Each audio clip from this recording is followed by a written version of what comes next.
Boa tarde. Before I get started, I just want to say an amazing job to the Brazilian team for putting on this incredible show. So thank you for the invitation, and I hope you enjoy everything that you see in here today. So today, I would like to take you on a trip back in time, back to the golden age of Hollywood. It's a time when movie stars are virtually worshipped. Nothing seems as magical as the art of making feature-length motion films. Everybody wants to be a part of it. So people head to California to see how movies are made. Most of the major studios, MGM, Warner Brothers, and others, have backlot tours. These tours give tourists the opportunity of catching a small glimpse of a star. But one major studio cannot do this. Walt Disney Productions is respected worldwide for its feature films.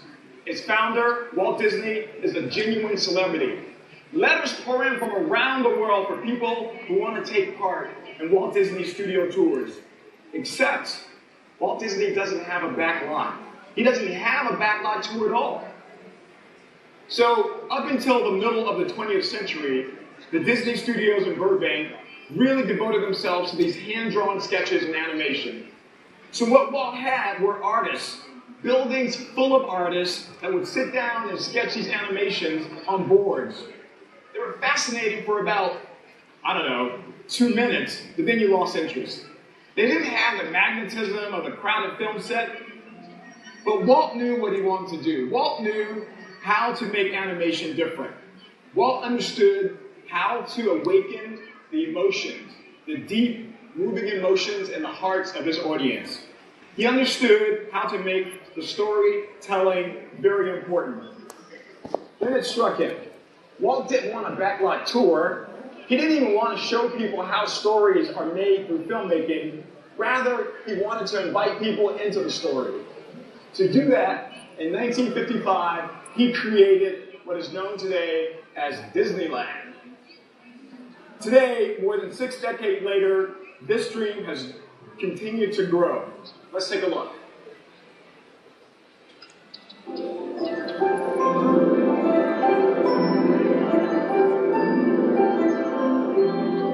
All around the world, every single day, we set out to make magic on land and at sea, in destinations around the globe. All with one goal in mind, to welcome our guests.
Since we began this amazing journey,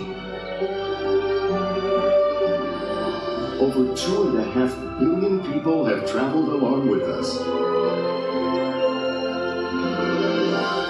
And yet, after all these unforgettable moments, We're just getting started.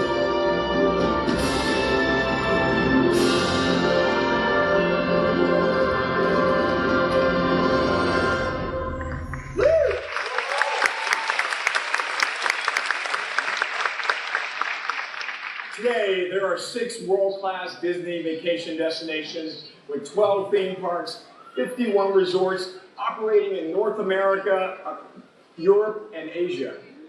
See, it's my privilege to play a part in working at Walt Disney World Resort in Florida. This is the largest of all the Disney destinations, home to 4 theme parks, 2 water parks, 5 golf courses, 27 owned and operated hotels, and well, hundreds of merchandise and dining opportunities. And my park, Disney's Animal Kingdom, has the largest footprint of any theme park anywhere in the world. Animal Kingdom includes entire lands that transport guests to Africa and to Asia. Some of the last great wild areas on Earth, as well as back in time to the era of the dinosaurs. Plus, I'm proud to say that Disney's Animal Kingdom has the most diverse cast, hands down, of any theme park around the world. Let's take a look. Some look like this. Some of our cast members look like this. Some look like this. But we even have cast members that look like this. And this. And yes, like this. The 4,900 men and women of Disney's Animal Kingdom, along with the 2,500 animals, representing some 280 species, create an immersive park. Our park is both immersive as well as interactive stage. It was designed by the incredible people known as WDI, or Walt Disney Imagineering. One of the hallmarks of WDI is that they have the ability to build authenticity of place. Before Expedition Everest was created, Disney's Animal Kingdom's WDI team went off to Everest, went off to Nepal, and they gathered artifacts. They studied everything from the buildings to the landscape. The same thing is true with Africa. The African land in our park faithfully reflects what is seen when they went and did a tour through Kenya. We even brought back sort of these artists who created these authentic thatched rooftops that you see here in some of our structures. Equally as important, our Imagineers brought with them this incredible spirit for collaboration. They understood that what they were creating not only had to be beautiful, but it also had to function as a world-class theme park. The results really has to be experienced to be appreciated. Disney's Animal Kingdom is a place where you can be literally one of thousands of guests, but at the same time feel like these experiences were made especially for you. It was this collaboration that established Disney's Animal Kingdom 3-part tradition, which continues even today. We celebrate the intrinsic value of nature. We also do this transformation through adventure, and because we have this sort of natural, close connection to the environment, we actually tell people they have to, a call to action.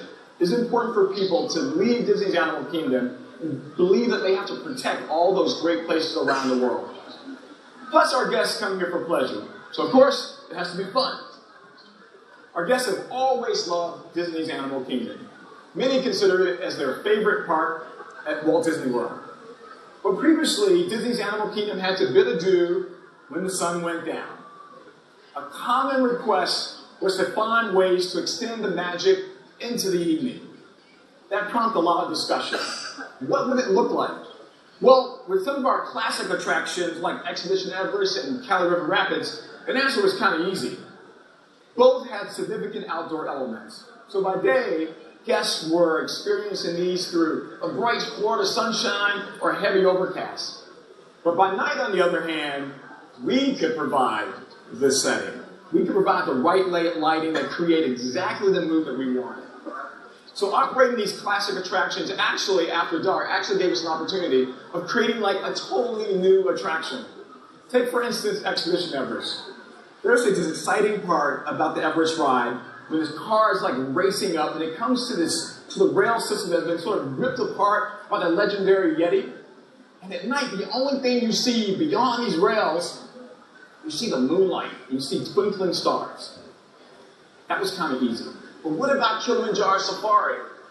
This is the largest attraction at Animal Kingdom, And it takes up half the footprint of the entire park. So from the safari vehicles, guests enjoy sort of like these long vistas across the savannah. The question is, how do you deliver that at night? Ultimately, the plan to extend Kilimanjaro at night involves sort of two main processes. The first one was making sure that we had the right animals that act at night. So animals like the wildebeest were brought in. And then the second element of the plan was to introduce sort of this artificial lighting that simulated these natural conditions. So early on in the ride, when you're going through the savannah, you see this sort of like golden sort of light that cascades across the savannah. Later on, you're viewing the savannah under the sort of silver moonlight that casts this incredible feeling. This adds to this sort of deep emotional context that simply provides context to the overall experience. Guests are sometimes moved to tears when they see this incredible view. But we knew that going from a full day to evening experience is going to involve more than just keeping attractions open late at night. Remember, Disney parks, guests are not merely observers, guests are characters in the story itself. So what new adventures await guests as the sun went down? In virtually every country and every culture on Earth, when the evening hours come, it's time to celebrate. So we created Discovery Island Carnival. As you can see, this takes place in the heart of the park in Viva Gaia Street Band. It's a spirited group of islanders that welcome a larger-than-life party. This is not a parade. A parade you sit there and watch. This is a party. So people get out there and they join in and they have a magnificent time. We also added this moment of beauty. So from time to time, when the sun goes down, the tree of life awakens. The experience defies words. I won't even try and describe it. Let me just show you a quick video instead.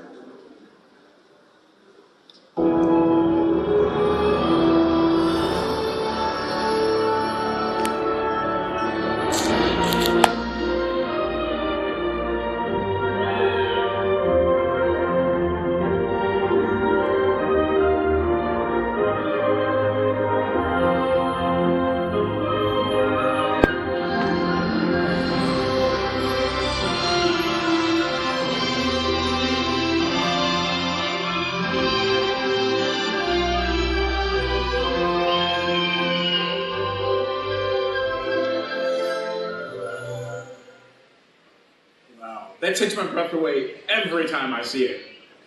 So another thing we needed to consider when we expanded evening hours at Disney's Animal Kingdom was the extra capacity for the essentials.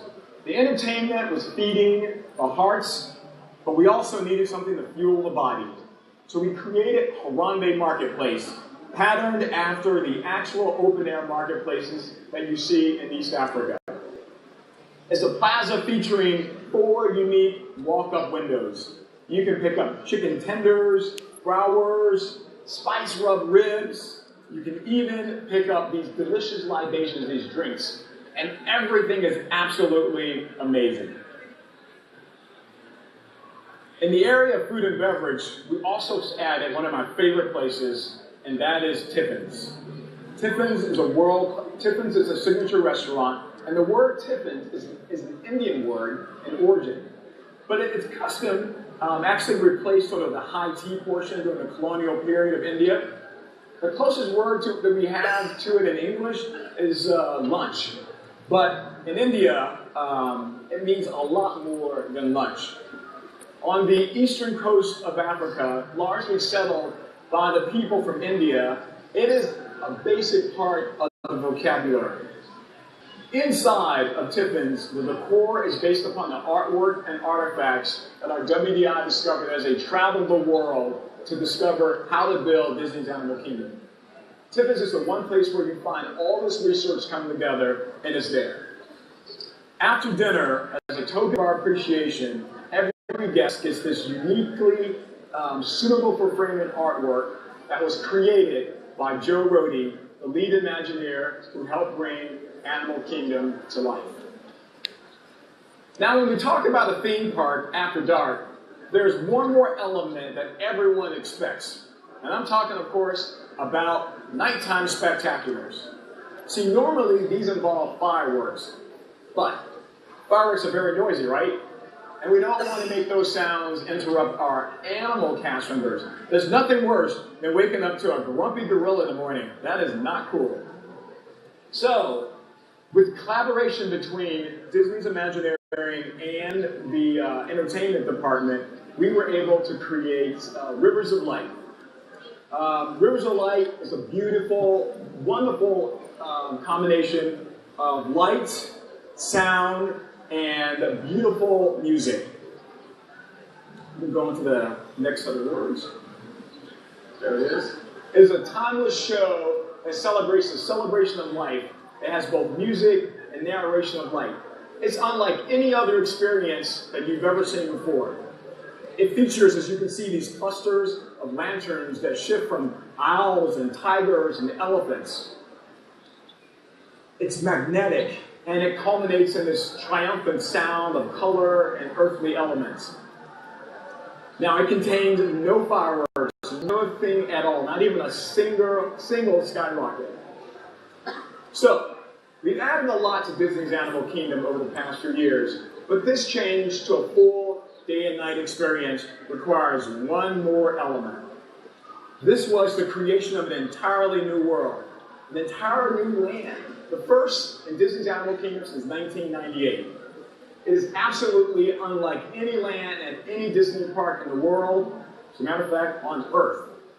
It's based on the most significant, most popular feature-length film in history. The picture is called Avatar.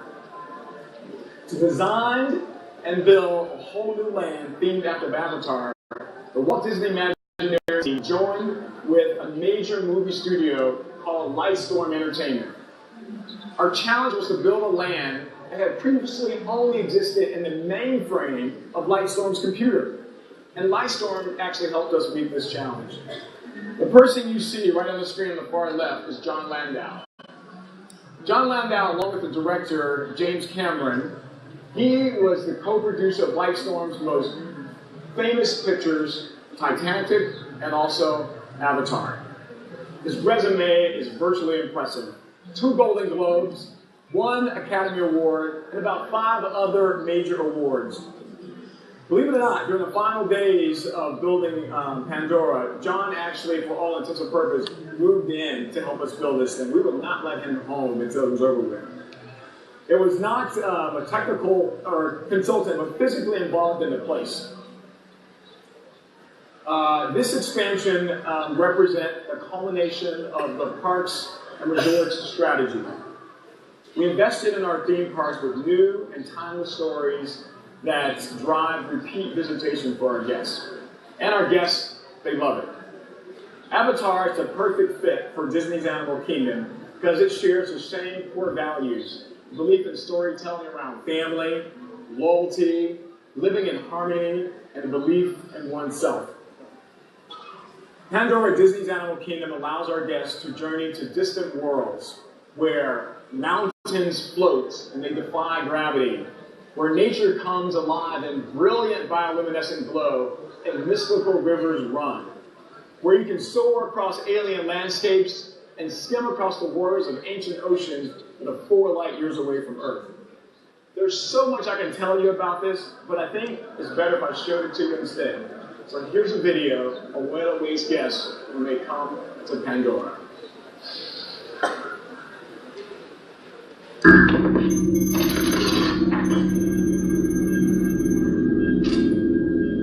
I'm Cam DeMarco, a field expert with Alpha Centauri Expeditions. What if I told you that you can now go to a place that is beyond belief?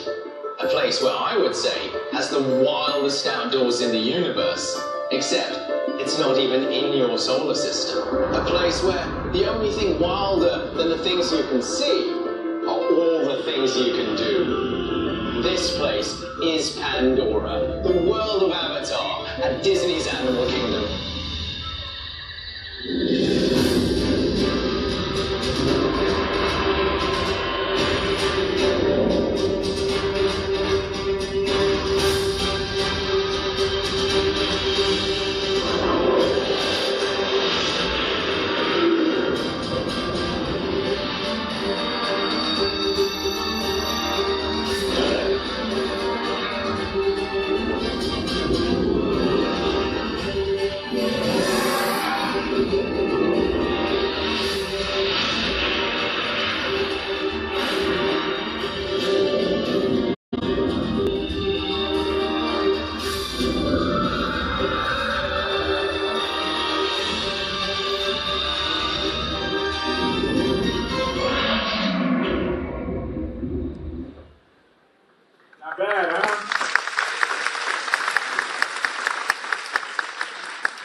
know, Disney has parks in France, China, and far-flung destinations like Hawaii. When you work for Disney and you're about to get transferred to one of these distant locations, our company provides a class, an awareness culture class, to help you adapt. The general manager of Avatar, or Pandora, and myself have both experienced these cultural training courses in our international assignments. So, as Pandora was being built, it occurred to us that the story world of this land, we were asking cast to go 4.4 light years away from Earth. So that definitely required some type of cultural adaptation. So we developed a new awareness class called The Passage to Pandora. The class educated our cast members on the language, the flora, the fauna, the food, and culture of Pandora. Everything they needed to know to be prepared to travel 4.4 light years away and work and live. We also then challenged them to develop their own personal backstories that explained how they even ended up on Pandora and why they ended up in Pandora. One cast member explained that she was working over at Disney's Animal Kingdom on Earth. She heard about this sort of opportunity to go off to Pandora, and so she applied as this sort of river ride operator in Pandora. Now, her true life passion is drawing. In her spare time, when she's not working on the river ride, she gets out there and she sketches all the floating mountains, and she keeps this pad on her side. So I encourage you, when you actually go and see the Navi River Journey, she'll be happy to share these beautiful pencil sketches with you. And she can tell you why she chose to make Pandora her new home, which is galaxies away from Earth. All right, I can't take you through the entire cultural class, but what I would like to do is teach you Navi. Is anybody up to learning a new word in Navi? All right. So Navi is the language we use on Pandora. So the way you would say obrigado in Navi is Irayo. Okay, say it really loud. Irayo. Irayo. You guys learned that fast when I learned Portuguese, obviously. So, bravo, bravo. So you're all speaking Navi, and we'll challenge you a little later on that. So we created in Pandora, what we created in Pandora, we knew had to be more authentic, more believable, and more real than anything that was in the film. The film, I should add, sort of had this geography where mountains floated, and we had to approach this creation of Pandora with deliberate consideration of all 5 human senses. For instance, you may not know this, but when you travel around a Disney theme park, do you notice that you hear background music? Well, that plays nonstop in all the other parks. When you come to Pandora, you only hear the background music, but what you will hear is sort of these incredible sounds, these jungle sounds of animals that actually live on the planet, on the moon of Pandora. And so these are not just jungle creatures that you find on Earth. These are the ones that you actually dwell on the planet of Pandora. In this jungle also is lush vegetation, but only portions of this vegetation was brought from Earth. The other part of this Pandora vegetation was actually created by artists at our Disney studios. Now, the vegetation has Pandora vegetation has a unique special quality to it. It's bioluminescence. And as you can see, it glows at night. As you saw in the video, after the sun goes down, the planet glows. The water glows. Even the footpaths that guests follow glow in this otherworldly light. And there are amazing things to see and do along that path. Our young guests especially love our drum circle, where they can add their little own sound and beat to this alien world. Now, the largest attraction at Pandora is the land itself. Our guests are just delighted, just roaming the land and soaking in everything it has to offer. But we do have 2 state-of-the-art attractions. One is the Navi River Journey. This allows our guests to climb aboard a reed boat for a family-friendly nighttime expedition along a mysterious river. The full beauty of Pandora reveals itself as the boat floats through these incredible networks of caves. The attraction is filled with glowing plants and amazing creatures that call Pandora home. The journey culminates with an encounter with a Navi shaman of song, who has a deep connection to the moon of Pandora.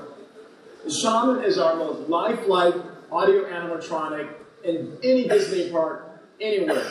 In fact, I have a video to show you exactly what she's like.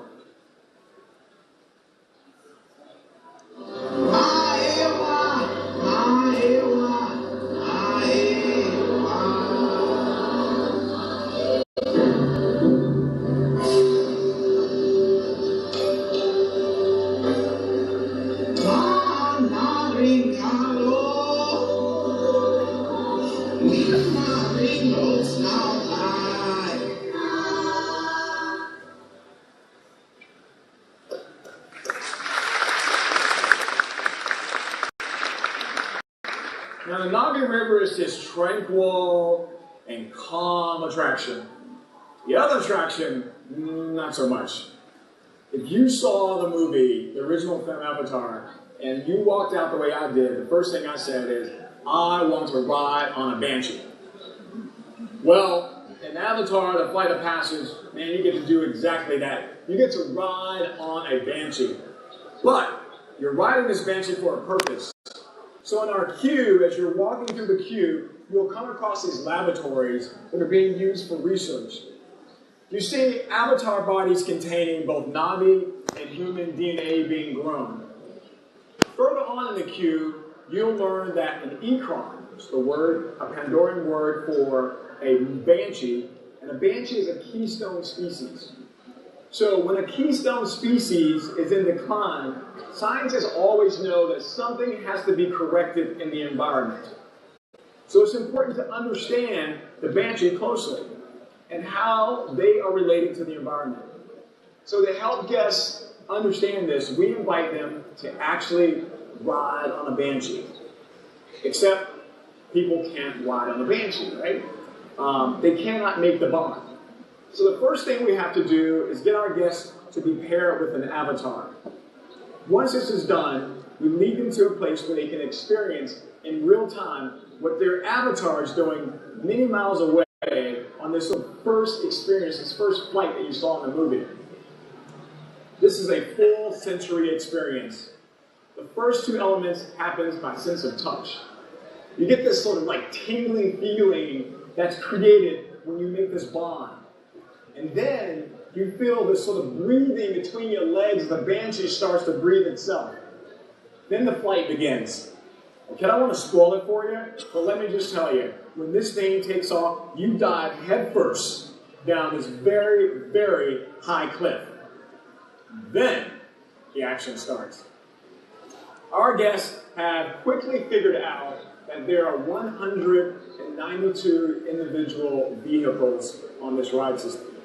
And no two of them have the exact same view. The first week we opened, the first couple of weeks we opened in Pandora, guests flew in from around the world to experience it. And the queues were considerably longer than they are now. Believe it or not, guests were waiting 5 and sometimes 6 hours to ride this attraction. So as head of the park, you know I was really concerned about whether or not people were happy or not. So I stood outside the attraction and I listened to every single guest that came off that attraction. And to my relief, people came off and they were thrilled. Everyone walking out was happy, they were excited, they were over the top about the experience and smiling. And I remember this one occasion, these two teenagers, they were talking to each other. And so this one guy looks at his other friend and goes, hey, what'd you think about the little guy eating the bug? And the guy goes, what little guy eating the bug? He goes, you didn't see the little guy eating the bug? The guy goes, no, I didn't see the little guy eating the bug. So they realized, oh my God, it's totally different. So without hesitation, they jumped back in line, were not fazed a bit by the fact that they had to wait some additional time to ride the attraction. So off they went. So once you leave Pandora, you have an opportunity to go into our merchandise store, which is called Wind Traders. This is a gift shop that sells Pandora and Nagi wearables, collectibles, and gifts.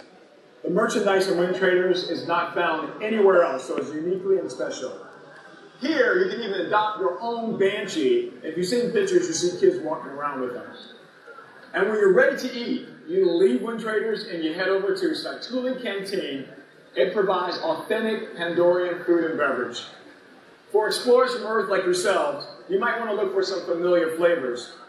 But I will tell you the food will look a little different. For instance, let's say you want a cheeseburger. Angel knows I eat cheeseburger all the time, but let's say you want a cheeseburger. You go in and you will have something that tastes exactly like a cheeseburger, but it's going to look a little different. If you look in the video screen, there's that white pod, it's a boa bun. That's our cheeseburger. And it tastes absolutely delicious. So this is a quick look at Pandora, the crowning element to our reimagined Disney's Animal Kingdom park. Now that reimagination continues elsewhere throughout Walt Disney World. And some of the elements are coming available right now. This month at Epcot, Mission Space offers one refreshed mission. And then they'll soon offer another 100% new mission. In the future, right next to Mission Space, we're going to offer a brand new restaurant. In this restaurant, we'll have a dining experience and a view out of this world. So I'm not sure if you guys seen the pictures of it, but it's going to be amazing. Plus, we have 2 new lands coming on. A land based on the world of Toy Story. It takes you back to Andy's backyard. It opens next summer at Disney's Hollywood Studios. The year after that, in 2019, Star Wars, The Galaxy's Edge opens at Disney's Hollywood Studios.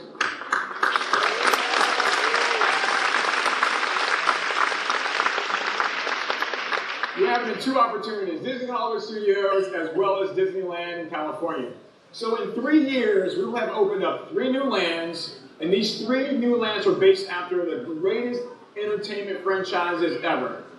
Plus, in the future, we'll open a new hotel. And that hotel will actually let you live in the world of Star Wars. Might be costing more money, but that's okay. We're also excited to share that Disney's Hollywood Studios will soon be the home of a first attraction devoted to our superstars, Mickey and Minnie Mouse. And there you see the theater right there that's being converted right now. So between now and 2021, when Walt Disney World celebrates its golden anniversary, there is much more to come. Recently at D23 Expo in Anaheim, in addition to the new hotels, we told attendees about the Tron attraction at Disney's Magic Kingdom. And also at the Magic Kingdom, they're getting a new theater. Plus, an attraction based on Guardian of the Galaxy and Ratatouille are both coming to Epcot.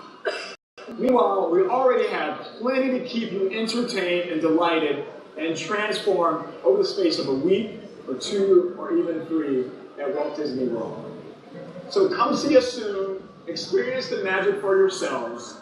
And now, I would like to introduce Luis, our sales manager from Disney Brazil, who's going to share with you some other upcoming exciting things around the world.